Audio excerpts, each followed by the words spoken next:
আলহামদুলিল্লাহ ওয়াহদাহ ওয়াসসালাতু ওয়াসসালামু আলা মান লা নাবিয়্যা বা'দাহ আম্মা বা'দ فأعوذ بالله من الشيطان الرجيم بسم الله الرحمن الرحيم فصل لربك وانحر صدق الله العظيم ফিলাস ইসলাম এর পক্ষ থেকে কাছের ও দূরের সকল শ্রোতাদেরকে শুভেচ্ছা জানিয়ে আজকের একটি গুরুত্বপূর্ণ আলোচনা নিয়ে আপনাদের সামনে আমি উপস্থিত হয়েছি।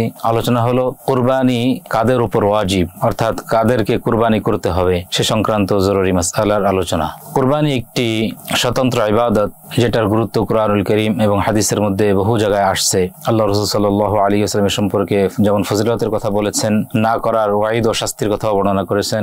আল্লাহ রাব্বুল আলামিন কুরআনুল কারীমের মধ্যে কুরবানির গোশত সম্পর্কে আলোচনা করেছেন। কাজেই আমরা কুরবানি কারা করব, প্রথমত একটি বিষয় জেনে নেই যে যাদের উপর কুরবানি ওয়াজিব নয় তারাও যদি কুরবানি করে অবশ্যই কুরবানের সওয়াবের ভাগীদার তারাও হবে, কিন্তু যদি কুরবানি না করে তাহলে গুনাহগার হবে না। কিন্তু যাদের উপর কুরবানি ওয়াজিব তাদেরকে কুরবানি করতেই হবে, কুরবানি না করার কোনো সুযোগ নেই। এখন আমরা প্রথমত জানবো কাদের উপর কুরবানি ওয়াজিব। কুরবানি ওয়াজিব হওয়ার জন্য কয়েকটি শর্ত। এক নম্বর হলো তাকে মুসলমান হতে হবে, কারণ কোনো অমুসলিমের উপর কুরবানি ওয়াজিব নয়। দুই নম্বর হলো তাকে আকেল হতে হবে, অর্থাৎ জ্ঞান সম্পন্ন ব্যক্তি হতে হবে, কোনো পাগল অথবা মস্তিষ্ক বিকৃতি ব্যক্তি এমন ব্যক্তির উপর কুরবানি ওয়াজিব নয়। তিন নম্বর হলো বালেগ হতে হবে, কোনো ছোট বালক ছেলে হোক মেয়ে হোক, সে যদি অনেক টাকার মালিকও হয় তারপরও কোনো ছোট বাচ্চাদের উপরে কুরবানি ওয়াজিব হয় না, বরং শরীয়তের দৃষ্টিতে মুকাল্লাফ প্রাপ্ত বয়স্ক হতে হবে, যাদের উপর নামাজ রোজা ওয়াজিব হজ ওয়াজিব হয় এরকম প্রাপ্ত বয়স্ক নারী বা পুরুষের উপর কুরবানি ওয়াজিব হয়। এবং 4 নম্বর হলো তাকে মুকিম হতে হবে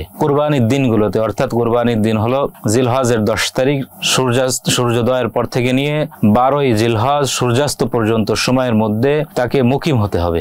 যদি এই সময়ের মধ্যে সে মুসাফির থাকে তাহলে মুসাফির উপর কুরবানি ওয়াজিব নয়। 5 নম্বর হলো মূল যে বিষয়টা, সেটা হলো কুরবানির দিনগুলোতে, অর্থাৎ জিলহজের 10 তারিখ সুবহে সাদিক থেকে নিয়ে জিলহজের 12 তারিখ সূর্যাস্ত পর্যন্ত সময়ের মধ্যে কোনো ব্যক্তি যদি তার প্রয়োজনের অতিরিক্ত নিসাব পরিমাণ সম্পত্তির মালিক হয় তাহলেই তার উপর কুরবানি ওয়াজিব। এখন নিসাব বলতে আমরা কি বুঝি? মোটা দাগে যদি আমরা বলি যে যাদের উপরে যাকাত ওয়াজিব ওই পরিমাণ নিসাবের মালিক হলে তার উপর কুরবানি ওয়াজিব, বা যাদের উপরে সদকায়ে ফিতর ওয়াজিব যেই পরিমাণ নিসাব হলে কুরবানি ওই পরিমাণ নিসাবের মালিক হলে তার উপর ওয়াজিব। অর্থাৎ যদি কুরবানির দিনগুলোতে 10, 11, 12 তারিখে যদি কোনো ব্যক্তি 52.5 তোলা রৌপ্য অথবা 7.5 তোলা স্বর্ণ অথবা সমপরিমাণ কোনো নগদ অর্থ অথবা ব্যবসায়িক পণ্য ইত্যাদি বা তার প্রয়োজনের অতিরিক্ত, যেটা তার প্রয়োজন নয়, প্রয়োজনের অতিরিক্ত কোনো মালামাল আছে যেটা তার প্রয়োজন নয়, এরকম মালের পরিমাণটা যদি 7.5 তোলা স্বর্ণ বা 52.5 তোলা রূপা বা যে কোনো একটার বাজার মূল্য পরিমাণ হয় তাহলে তার উপরে কুরবানি ওয়াজিব।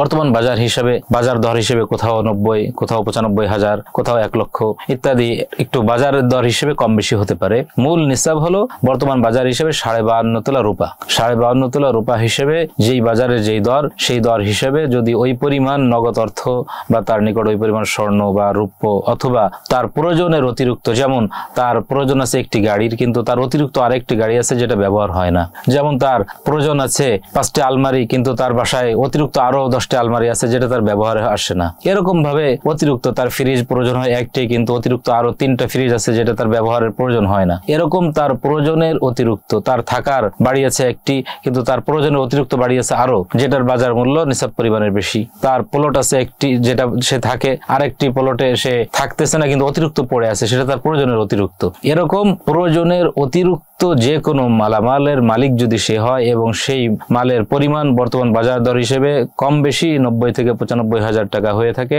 তাহলেই কোরবানির দিনগুলোতে এতটুকু পরিমাণ সম্পত্তির মালিক হলেই তার উপর কোরবানি ওয়াজিব, তাকে কোরবানি দিতে হবে অবশ্যই। কাজেই আমরা বিষয়টা আরো সুন্দরভাবে আমরা জেনে সেভাবে আমল করার চেষ্টা করব, যেন আমার উপর কোরবানি ওয়াজিব অথচ আমি কোরবানি দিলাম না এমন যেন না হয়।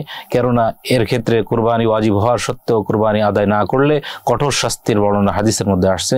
আল্লাহ আমাদের সকলকে কোরবানি ওয়াজিব হলেও আবশ্যিকভাবে, কোরবানি ওয়াজিব না হলেও নফল হিসেবেও হলেও এই সুন্নাত আমলের মাধ্যমে আমরা যেন আল্লাহর নৈকট্যতা অর্জন করে কোরবানি আদায় করতে পারি। আল্লাহ আমাদের সকলকে আমল করার তৌফিক দান করুন।